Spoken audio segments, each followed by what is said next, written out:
বিশ্রামগঞ্জ হাসপাতালের জেনেরিক কাউন্টারে চড়া দামে বাজারের ওষুধ বিক্রি, ক্ষোভে ফেটে পড়লেন স্থানীয় ওষুধ ব্যবসায়ীরা।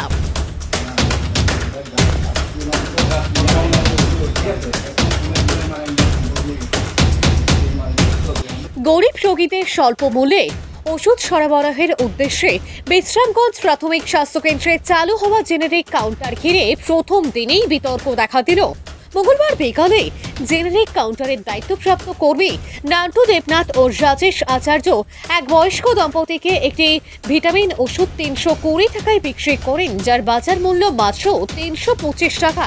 এই ঘটনায় ক্ষোভে ফেটে পড়েন বিশ্রামগঞ্জ বাজারের ঔষধ ব্যবসায়ীরা।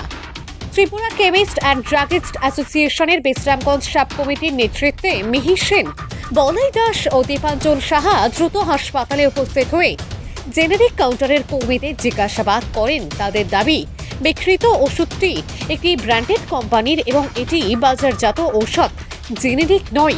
এই ধরনের ওষুধ সরকারি অনুমোদন ছাড়া জেনেরিক কাউন্টারে বিক্রি করা সম্পূর্ণ অনৈতিক।